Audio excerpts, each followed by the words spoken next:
Olá pessoal, tudo bom? O assunto da nossa aula de hoje é sobre o conjunto dos números racionais.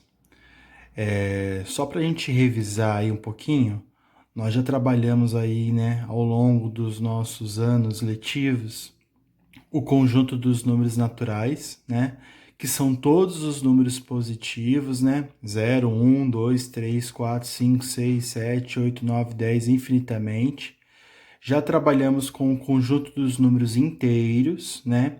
Que são aqueles números formados aí pelos números negativos e pelos números positivos. Então, por exemplo, pode ser do menos 5, menos 4, menos 3, menos 2, menos 1, 0, 1, 2, 3, 4, e infinitamente tanto para o lado positivo quanto para o lado negativo, certo?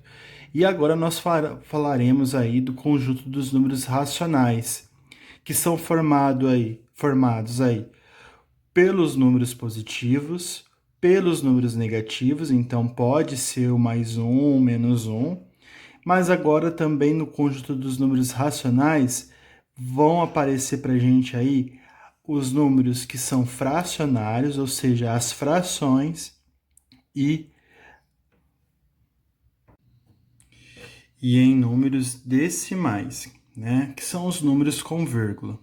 Tava escrito racionais aqui, eu apaguei, tá? Então vocês vão perceber isso no primeiro vídeo, porque tá ferrado. São números decimais. Então os números racionais são todos esses tipos de números. Podem ser os inteiros positivos e negativos, mas também os fracionários e os decimais, certo?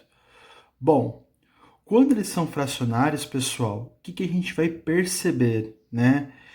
Que toda fração ela pode ser representada também pela divisão, né? A gente representa também aí uma divisão em forma de fração, né? Desde que o nosso denominador não seja zero. Por quê? Já existe um mandamento da matemática que eu ensinei para vocês que fala para a gente o seguinte, que nunca dividirás por zero, né? Não existe divisão por zero.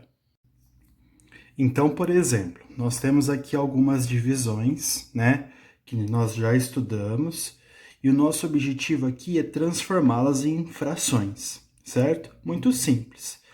O primeiro número aqui da nossa divisão é o que vai dar origem ao numerador da fração. E o segundo número da divisão é o que vai dar origem ao nosso denominador. Então, aqui no caso, nós temos o quê?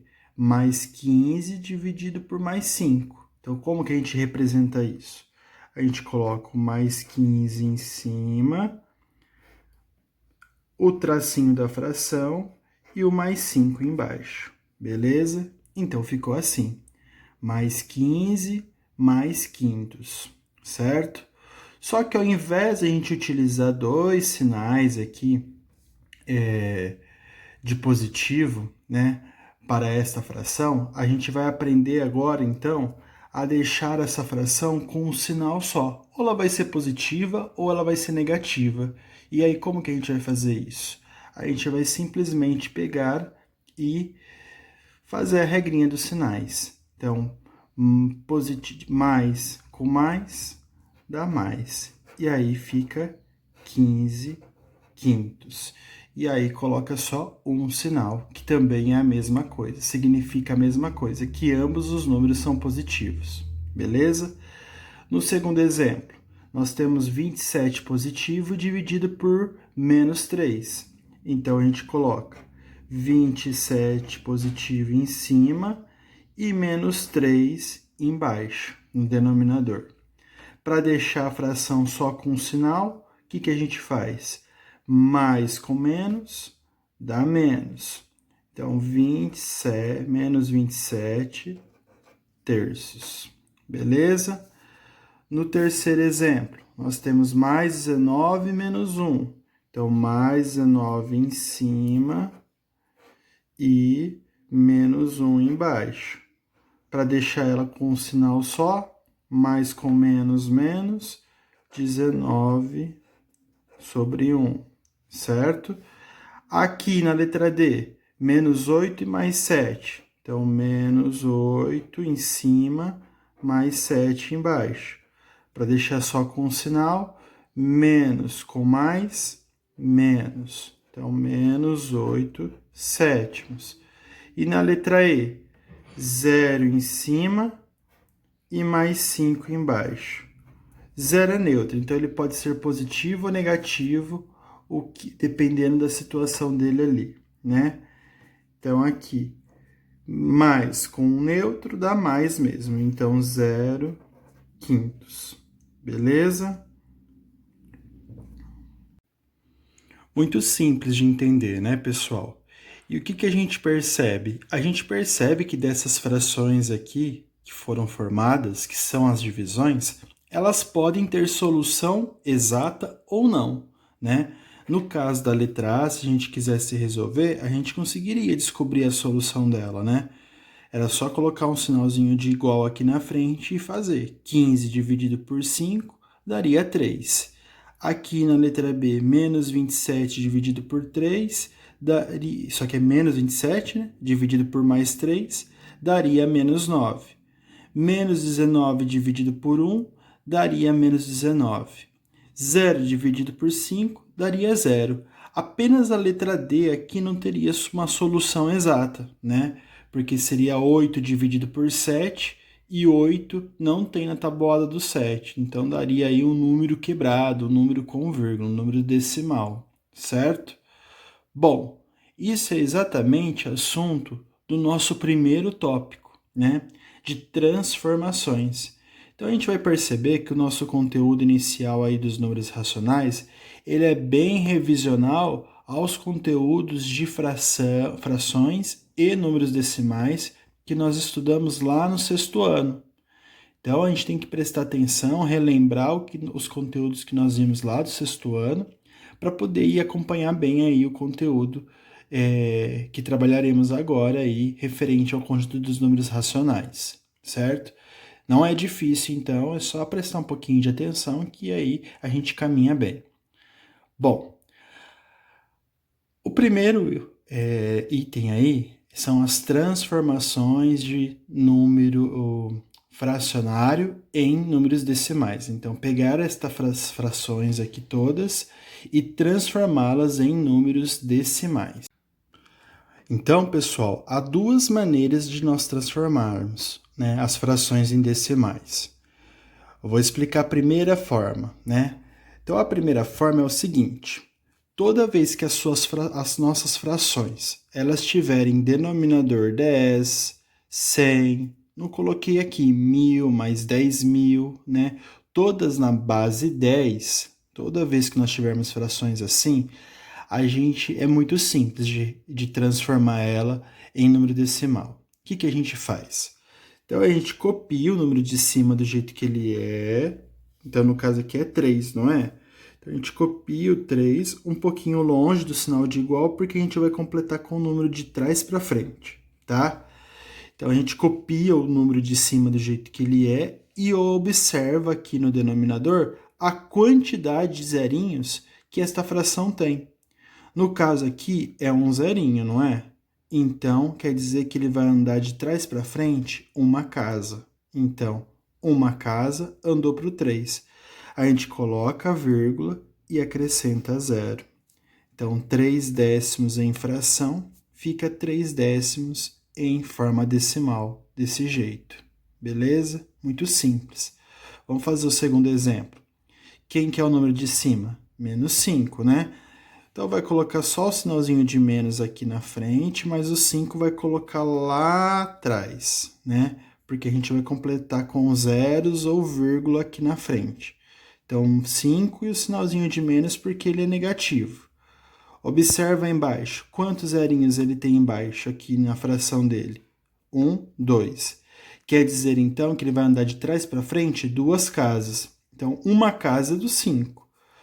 Mas aí são 2 zerinhos, está faltando uma casa. Então, eu vou completar com o zerinho, vou colocar a vírgula e acrescentar outro zero.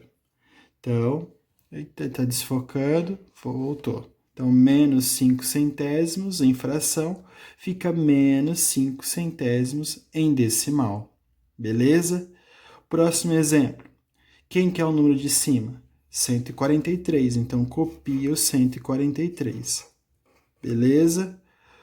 Quantos zerinhos tem embaixo do 143? Tem um zerinho que pertence ao 10.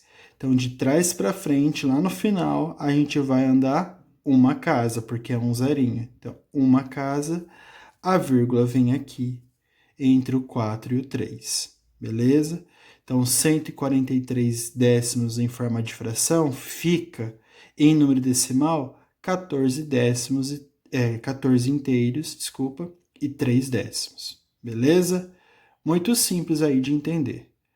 Só que agora, pessoal, a gente vai ver também que as frações nem sempre vão vir com denominador 10, 100, 1000, né? Facinho assim de resolver.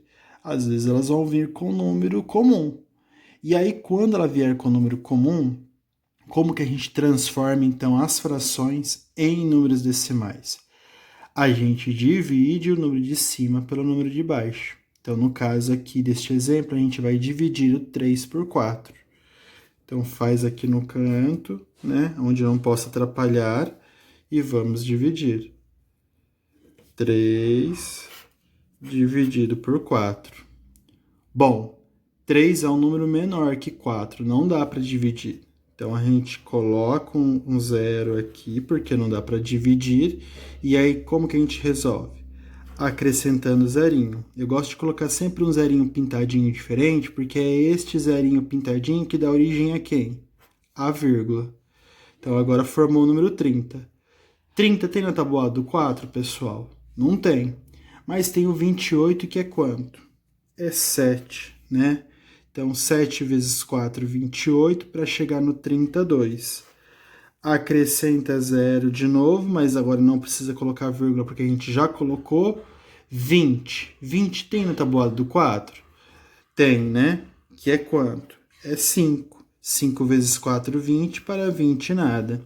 Então, 3 quartos em fração representa para nós 75 centésimos em forma de número decimal.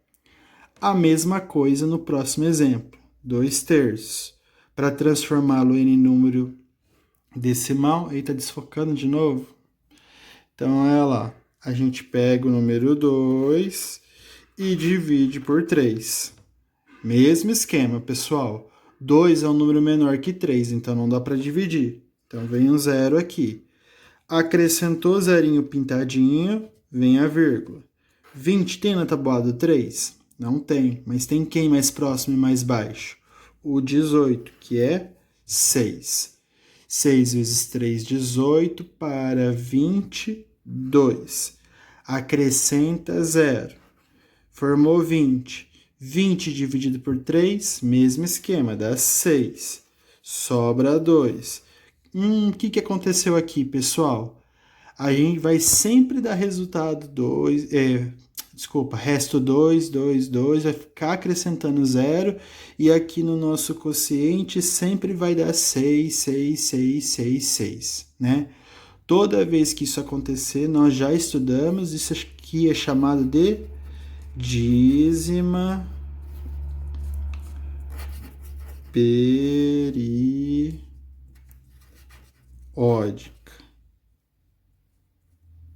certo? Então, aí, quando isso acontecer, a gente pode parar no segundo ou terceiro número. Então, aqui no caso, 2 terços fracionário, ele representa para nós, em número decimal, 0,6. Coloca reticências lá, porque quer dizer que não vai ser aí um resultado infinito, certo?